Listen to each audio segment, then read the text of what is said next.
Welcome to my video today. My name is Callista and I'm so happy you're here. Also, welcome to the forehead reveal. The bangs were acting up today, so I had to pull the girls back in, you know.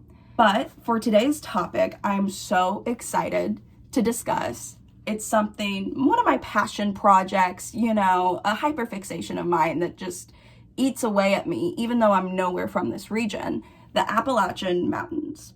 Country roads, take me home.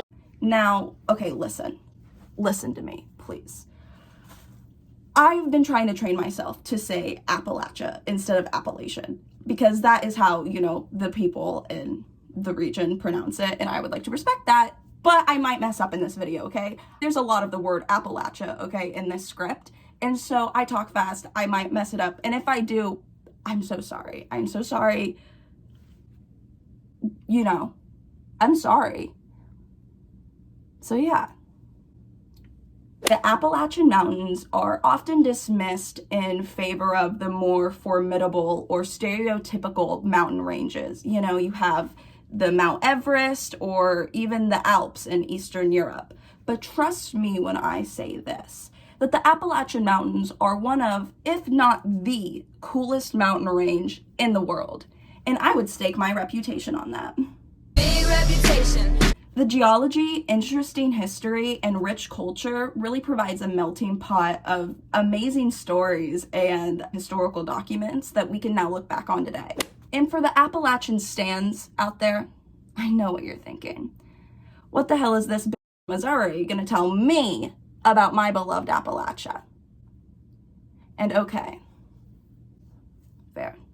But I will say I have done an immense amount of research on Appalachia in the past several years. It's truly been a crazy hyperfixation of mine that finally brought me to Appalachia to hike a little section of the Appalachian Trail, or the AT, you know, what us hikers call it. So, of course, I'm not an expert by any means. I am just a girl with intense ADHD and an arsenal of fun facts. So I hope that you trust me to take you on this little journey of Appalachia. Country roads.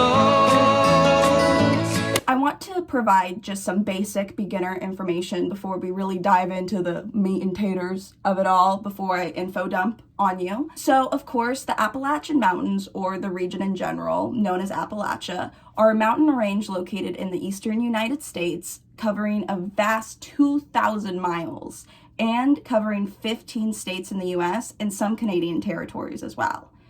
The beautiful landscape provides everything from mountains to valleys to forests to rivers. And because the Appalachian Mountains are so big, they split it up into three distinct parts: the northern, central, and southern. In the northern section, states are Maine, New Hampshire, Vermont, Massachusetts, Connecticut, and New York. While in the central section, there's Pennsylvania, Maryland, Virginia, and West Virginia. And finally, for the southern, North and South Carolina, Tennessee, Georgia, and Alabama. But yeah, that was just to give anybody who didn't know at all what the Appalachian Mountains were. Now you know a little bit before we really start to deep dive. Oh, and I also just want to preface this as well. I got a lot of the information for this video from this article by The Collector. I will put it in the link of this video as well. I definitely recommend you check it out. They dive into it far more than I did, since I have so many sections to cover in here. But yeah, it's a great read. It's very informative, and I just wanted to cite my sources. Okay, thank you. Look, I'm gonna be honest with you. I'm gonna be transparent with you as a friend. My academic prowess definitely more aligns with the history, arts, English of it all, and, you know, doesn't really bat near the sciences or maths, let alone geology, especially, you know, considering my past geology grade in college last year.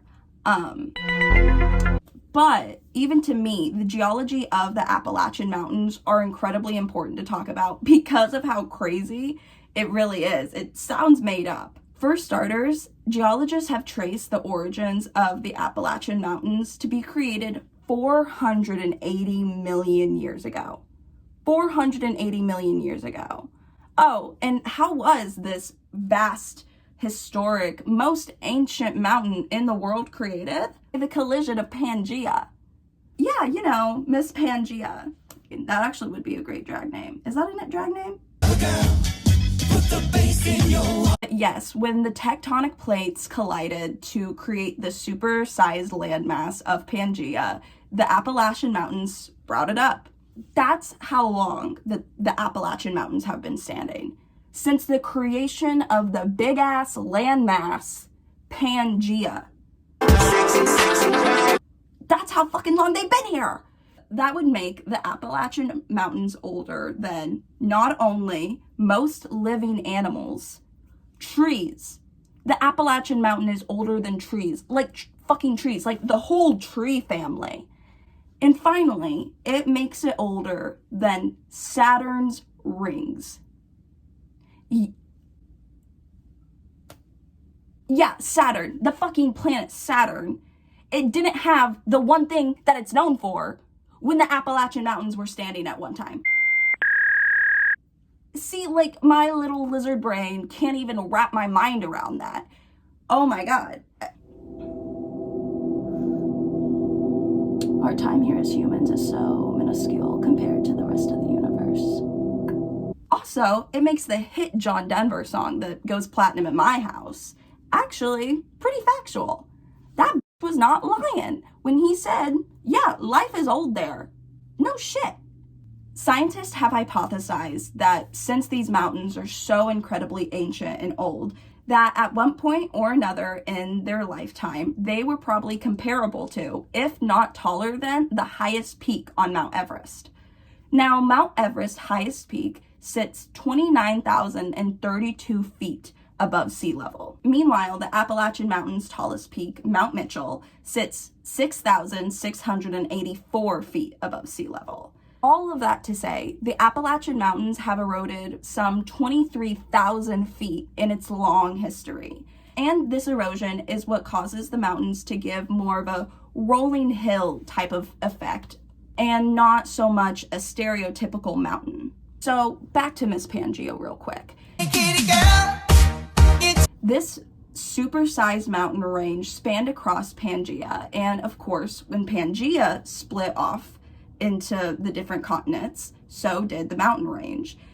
Two main parts of the mountain range split off. One into North America, becoming, of course, the Appalachian Mountains, but the other spanning into what is now Scotland, becoming the famous Scottish Highlands. Meaning that the Highlands and the Appalachians are actually a part of the same ancient mountain range, the Central Pangean Mountains. What makes this especially cool is because many of the folklores and myths that come from both of these regions are actually shared and very much intermingle with one another. And that could be because of, spoiler alert, there was a lot of Scottish immigrants in that area as well. But my little mystical mind brain would like to think it has to do with the ancient land. Finally, we cannot discuss the geology of the Appalachians without talking about these fucking caves, bro. The caves in these mountains predate even fossil records and are home to the longest cave system in the entire world. Located in south central Kentucky, Mammoth Cave spans over 426 miles of just explored passageways, meaning that there's even more to explore. Life is old there, older than the trees. Oh my God. He wasn't lying. Scientists have even found ancient and prehistoric life in these caves, spanning from prehistoric fish to bugs that have truly been frozen in time. In another life, I'm like super duper good at math, and I'm somewhere in the Rockies or something, like brushing away rock with a makeup brush. But no, instead I'm just here knowing a lot of fun facts that aren't necessarily useless. It's just have nothing to do with my future job path and career. So, yay. Actually, archaeologists have found a surplus of evidence in these caves that predates back 8,000 years ago, that many Native American tribes actually inhabited and even explored these caves for themselves. What's even cooler is through scientific records, we have found that Native Americans have called the vast region of Appalachia their home for the past 12,000 years. And I think that this is a pretty good place to highlight the true and original Appalachian people, the dozens of Native American tribes that were pushed out of their home due to the rampant colonization and mistreatment of Native Americans within the 1930s in America. Before this time, though, there was an estimated population of over 60,000 Native Americans living in this region, along with over 20 tribes that have successfully lived and thrived through Appalachia. The Native American culture truly runs deep through the heart of what is known as Appalachian culture now, as they are the ones to originally, preserve and cherish the stories and legacies about the mountain around them. Art practices like wood carving and weaving are often synonymous with settler Appalachian culture, but were very much taken from the Native Americans and kind of sold as Appalachian culture as well.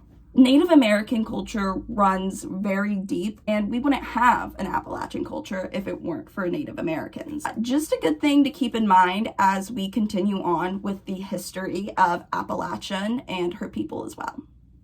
I'm going to try and keep this section a little brief, but I bet I won't. But I wanted to discuss more of the history of the people living in Appalachian in the past and in the present, because the families, cultures, traditions of perseverance within Appalachia truly is what makes it so special.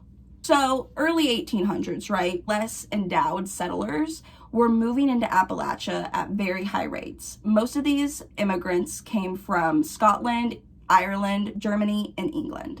These people fled from their homelands because of persecution of the government and mistreatment of civilians by their monarchs and noble classes, which you moved on the land that we took from them, and then we made them move out.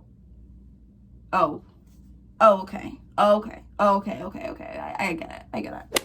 Because of the government prosecution that they were facing in their home countries, when they moved here, they were already incredibly distrustful of the American government and anything that they could do. So by fleeing to the backcountry of rugged Appalachia, they were able to, become very self-sufficient and not rely on government needs. From this little piece of history, we can already see many of the belief and traditions that existed in Appalachian culture today were created from here. Flash forward a little bit to about the mid-1800s, and it is the Industrial Revolution. Hey, railroads are now going through Appalachia. People are coming, looking at the mountains. And oh my God, hey, we also found incredibly vast coal mines. And you want to know what trains need? Coal. So they put them to work. And listen, if you were to ask any billionaire or anybody sitting by Trump at the inauguration, they would probably say something pretty positive about the coal mines in Appalachia. But I feel like if you ask anybody from Appalachia, they may have a different opinion. From the evil company towns to coal barons persuading government to the unworkable living conditions that they made coal miners work in, coal boom truly shook Appalachia in a pretty negative way. Because of the exploitation of coal workers and the environment around them, at one point in time, Appalachia was actually contributing 2/3 of the entire nation's coal supply. The coal industry, of course, would go through highs and lows, but with the finding of oil, it would soon dissipate. The same could be kind of true for the timber and logging industry. The timber industry also wreaked havoc on Appalachian and its peoples by exploiting, once again, the landscape around them and creating unworkable conditions. Many forests were destroyed, destabilizing not only the communities and towns in them, but completely brutalizing the beautiful landscapes that Appalachia provides. This all would come to a head in 1870, though, when President Roosevelt created the National Parks Act. Now, even though the coal industry stopped and the timber industry stopped, things weren't going to be getting better for Appalachia anytime soon, because coal and lumber companies often discourage their workers from seeking any civil action, education, or from pursuing other economical endeavors. So when companies left the region, when Teddy said, hey, I like trees, there's national parks, and when oil barons are like, hey, I'm a lot more richer than coal barons now, the companies left and would leave Appalachia basically in ruin, with no resources or aid to help the communities, lives, or landscape that they completely destroyed. Okay, that's terrible. But on the brighter side of things, Appalachia has gone through what the collector, the article I mentioned, called a cultural renaissance. While wealth disparities still exist within the region, Appalachian resistance stands true as the region is bouncing back slowly but surely. A big factor contributing to more economical growth in Appalachia is, of course, the tourism industry. With the newfound love for nature, people are going to Appalachia in herds just to see the beautiful, beautiful land that comes from it. To places like the Great Smoky Mountains, Mammoth's Cave, and of course, the infamous Appalachian Trail. Finally, we get to talk about the Appalachian Trail. The Appalachian Trail is one of the main reasons that I started to really get interested in the Appalachian Mountains as a broader topic and the region as a whole. I love the Appalachian Trail. I think it's so cool. I think it's not to be the fucking Lorax for a hiking trail, but I am. It's the Appalachian Trail, also known as the AT for us hikers, is one of the longest through hikes in the entire world, sitting at 2,200 miles and spanning 14 different states, all the way down to the peaches of Georgia and all the way up to the lobsters in Maine. It usually takes people 5 to 7 months just to complete it. 7 months? My God, how much disposable income could you have? More than 20,000 people have completely through hike the entirety of the Appalachian Trail since its creation in 1937. But more than 3 million people hike segments of it every year. Hikers must endure crazy weather, dangerous wildlife, and crazy, dangerous, wild heel blisters. Personally, that's what took me out on my 10 miles. For those reasons, and many more, that's why only 25% of through hikers have successfully completed it. But just to experience the true beauty and serenity that the AT provides has to not only be a once-in-a-lifetime opportunity and experience, but seems incredibly worth it, even for the wild-ass heel blisters. To be fully enveloped in the dense, rugged nature around you, I don't know if you can ever have another feeling like that as a human. Not to be all hippy-dippy, not to be the Lorax of the AT, but I truly love it so much. I love nature so much. And to be around that much of it, I truly believe that it's one of my ultimate goals and dreams in life to maybe one day hike it. And listen, I am gonna be realistic. I don't think I'll ever through hike it. Hey, maybe if I'm born in a different life and I'm incredibly athletically inclined. But as it seems right now, that is not the case, nor will it ever probably be the case. I don't know, unless I have like a crazy self-discovery when I'm like 30. But for the moment, I would like to maybe try my little segments at it. At the moment, I have hiked about 10.8 miles of it, so yeah, only 2,180 to go. For the final part of this video, I wanted to discuss one last facet of Appalachian culture, and that is its rich folklore and myths and legends surrounding the region. Now, a common thing I see online regarding Appalachian folklore is questions like, is this stuff actually real, or is it just a way to scare outsiders off? And listen, I have two answers for that. I'll give you the more reality-based answer first, I guess is the best way to say, and then I'll give you my own spooky ooky dooky answer last. First, as I stated before, many of the Native American and settlers' cultures that inhabited this region had a rich history of oral storytelling, of fantastical myths and folklore stories that often contain beliefs or lesson interwoven in the words.